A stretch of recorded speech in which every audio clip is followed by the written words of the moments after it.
In the last segment, we covered anxiety disorders. Now we look at a few conditions once grouped with them, but now understood on their own terms, and then at the heavy reach of mood disorders. First, the imprint of trauma.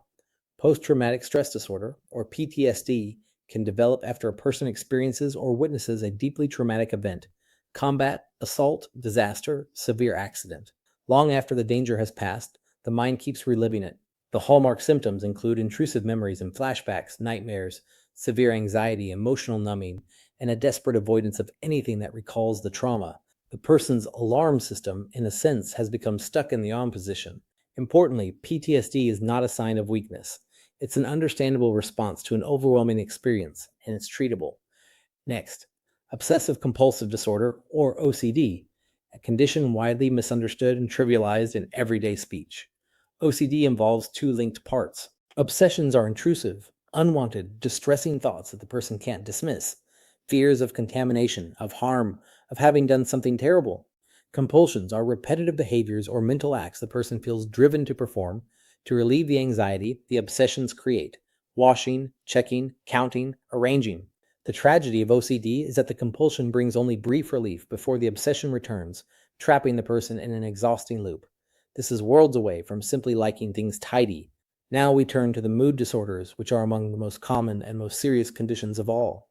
Major depressive disorder is far more than ordinary sadness or a bad week. It's a persistent state, lasting weeks or longer, marked by deep low mood or a profound loss of interest and pleasure in nearly everything, along with changes in sleep, appetite, and energy, difficulty concentrating, feelings of worthlessness, and sometimes thoughts that life isn't worth living. Depression drains the color from the world and saps the very motivation a person would need to climb out. It's one of the leading causes of disability worldwide, and crucially, it's highly treatable. Bipolar disorder involves swings between two poles.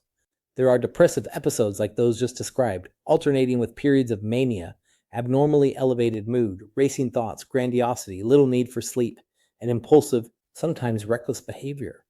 Mania can feel euphoric or intensely irritable, and the poor judgment it brings can do real damage before the swing reverses.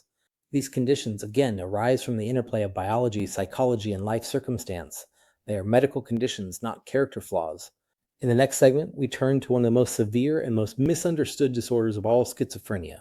And a note before we continue, this chapter discusses mental health and distress directly. If any of it touches something you're carrying yourself, please know that support is available, and reaching out to a professional or someone you trust is a sign of strength.